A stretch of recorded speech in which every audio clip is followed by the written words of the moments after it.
Today, we're delighted to be speaking with the talented Leroy Sibbles of the well-known and loved group, the Heptones. He has been described as the greatest all-round talent in reggae history by Kevin O'Brien Chang and Wayne Chen in their 1998 book, Reggae Routes. He was the lead singer for the Heptones in the 1960s and 1970s. Leroy Sibbles was born and raised in Trenchtown, Jamaica, growing up alongside the other rising stars of reggae, such as Bob Marley, Toots and the Maytals, Delroy Wilson, and Jackie Mittoo, just to name a few. Leroy Sibbles is a singer, songwriter, guitar, and bass player. He and the Heptones have been an integral part of the transition of Jamaican music from ska to rock steady in the late 1960s. He has been able to assimilate his style and keep abreast of the many crossovers of the genre. And now, after 50 plus years in the music industry, he still has the respect and admiration of those who grew up with the Heptones. Leroy Sibbles, thank you for taking the time to sit and chat with us. We're delighted to have you. Yeah, thanks for having me. It's a pleasure. Okay, well, we're going to be talking with you today about your earlier years coming up, the Okay. many favorite hits we all still love and cherish, and your upcoming performance this Mother's Day, May 14th, at the Art of Reggae Festival at Young Circle in Hollywood, Florida. Right. Looking Okay. forward. Yes. So are we. Yeah. Okay, so let us start from the beginning, shall we?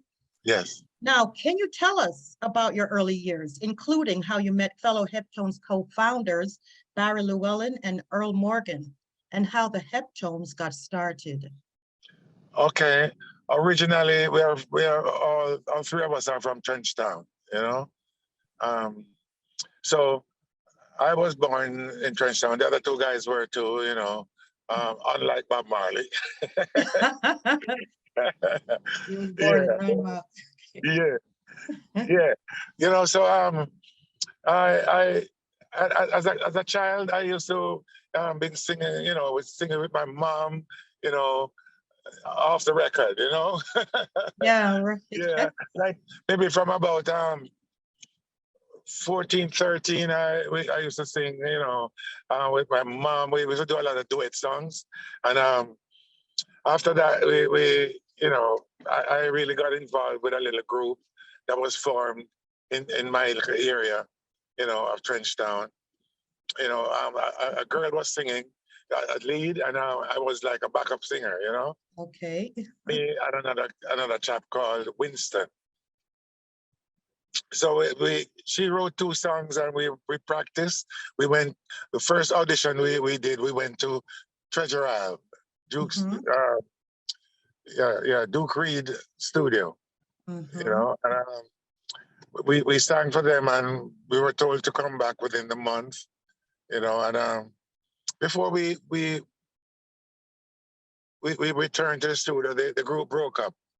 But while we were practicing and stuff, the other two members of the Heptones, they heard of us practicing, over there, and they were from another part of Trenchtown. So they used to come over in the afternoons and we used to jam.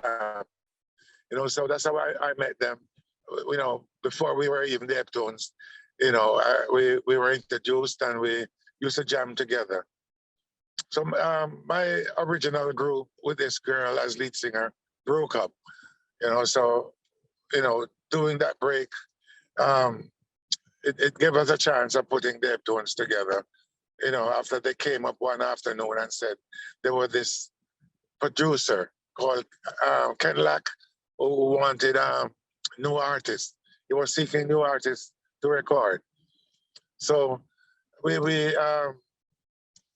I heard of that and said this was an opportunity. So I wrote two songs. One was called Schoolgirls. The other one was called Gunmen Coming to Town.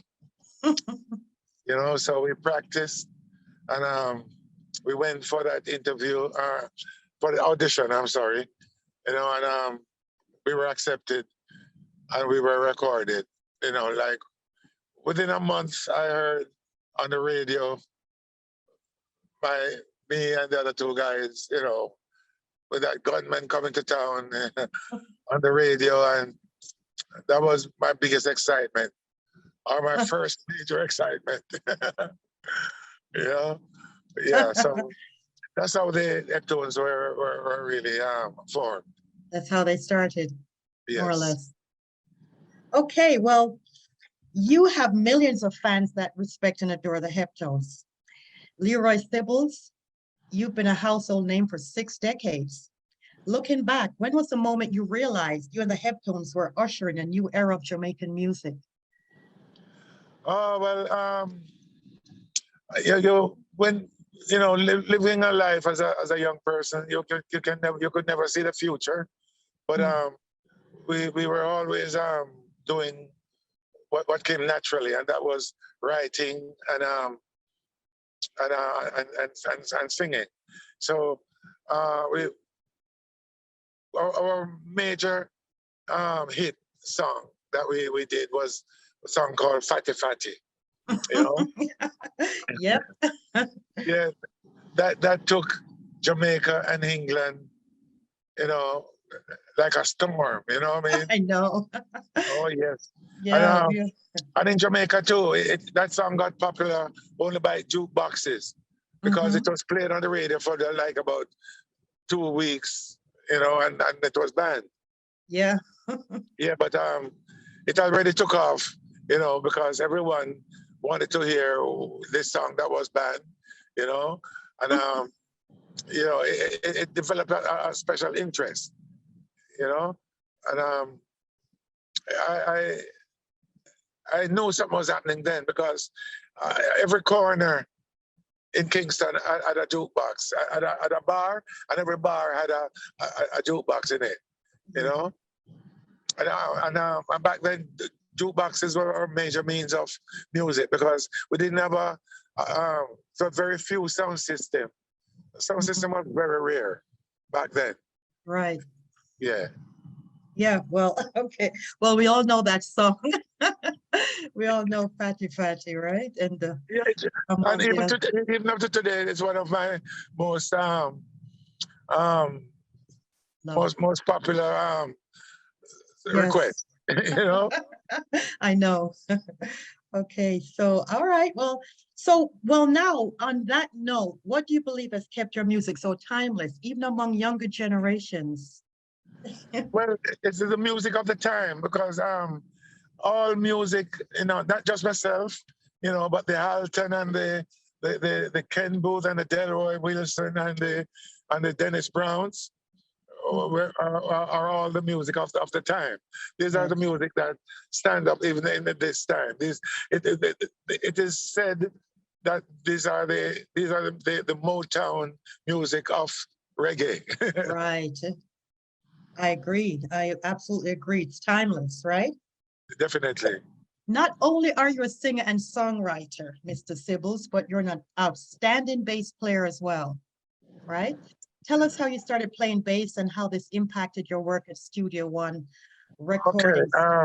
After the Heptones were established, now Jackie too. We broke Jackie too. Jackie too was the arranger and head musician at Studio One when I went there. Okay. To me, Jackie too, that's my idea, is one of the greatest keyboard player and arranger I've ever seen. Now when Fatty Fatty was banned, Jackie too made an instrumental called Ram Jam. We know that one. Instrumental that he played, on top of the Heptones Fatty Fatty track. So Ram Jam was able. It was instrumental, so it was able to be played on the radio. So it went #1. Yes. Yeah, and so Jackie too, he called me one day in the studio. He and I went in the studio. He said he needed to talk to me. He said, Leroy, I need someone to play bass, which that was never in my head before that day. I never see myself playing a bass guitar. I've never actually touched a bass guitar before that day. Okay. So he said, grab the bass, and these are the songs that we're going to be playing. Even though I said, "Me play bass, Jackie." He said, "Yes, of course. I know you can do this. You know, I wouldn't call upon you if I didn't know you were capable. You know." Mm-hmm. So I said, "All right, let's see what we can do." You know, and I grabbed the bass, and he showed me the lines, and that was my first taste of bass playing. Now, we practiced for a couple of days because its gig started on the weekend. He wanted a trio, like a drummer. He would be on keyboards, playing Mm-hmm. his recordings, because he was a star now. He was not just a studio musician anymore. He was a star. You know, Jackie Me Too, with all these good songs. You know, and Okay.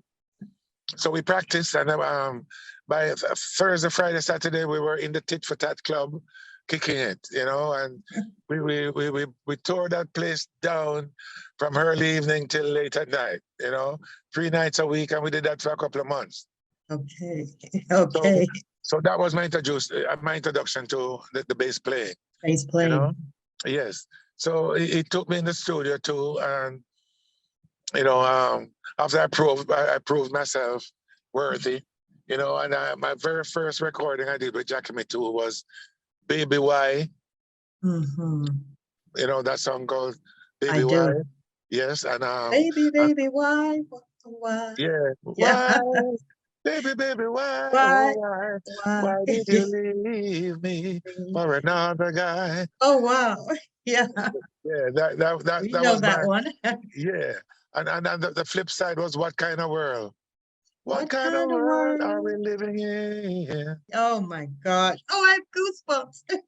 Yeah, you know, Yeah. my so the first baseline, baby, why, what was Mhm. given to me that they, because Jackie Me Too usually used to know what he wants to hear, you know. Yeah. So that baby why baseline was given to me by Jackie Me Too, because I wasn't new to the whole thing. So he was breaking me in, as they Okay. would say, you know.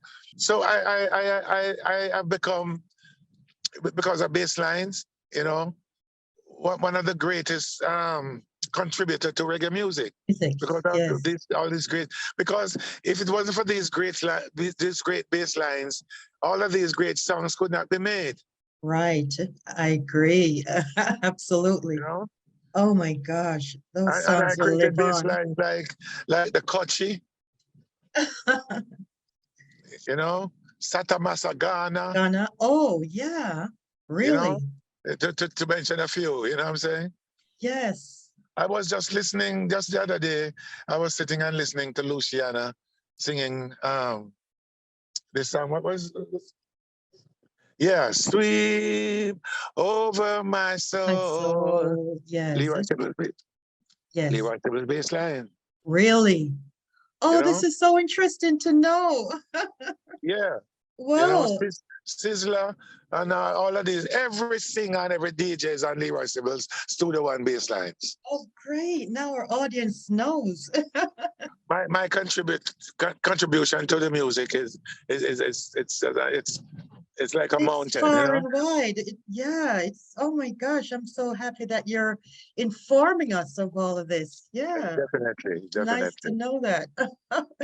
Okay, well, so therefore you played along bass alongside other well-loved groups as well. You've Yeah, mentioned the and Abyssinians. Dennis Brown. I mean, boss Dennis Brown too. No Man is an Island. No Man is an Island. Okay.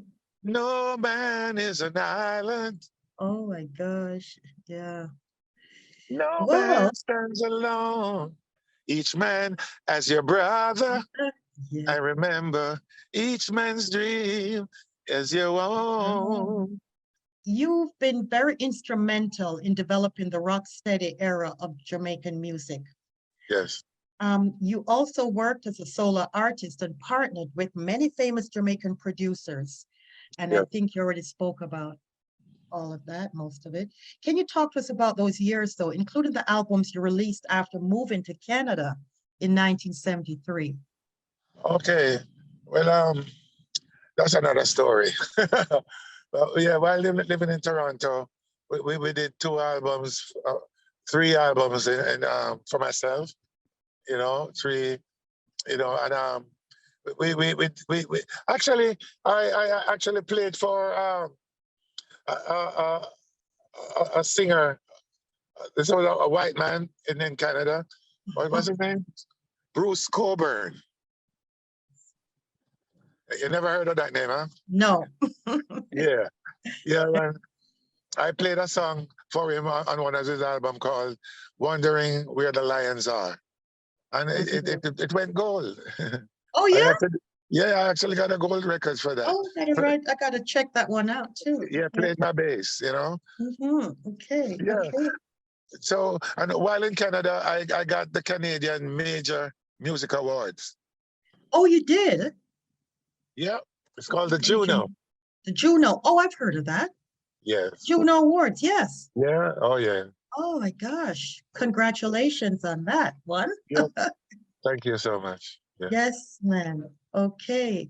Yeah, Well, we went to Ari J's studio, and I played bass, for one of our most popular songs of the Heptones, The Book of Rules. I arranged that, yeah. and it was sung by the late Barry Llewellyn from the Heptones. He did lead on that, and I played bass and arranged the song, and number one. Number one, The Book of Yeah. Rules. Gosh, I know all of those songs. Trust Of me. course. Well, listen, finally, I got to ask you this though. Lastly, Yeah. your show coming up on Mother's Day, May Yes. 14th, right? The Art of Reggae. Yeah. Are we going to be hearing any new songs? Have you written anything new? Is there any new But collaboration? I tend not to come with new songs when I'm doing shows, because people want to hear songs that they know. They want to be a part of what's happening, and that's Yes. that's what has kept That's me true. singing my old catalog over and over.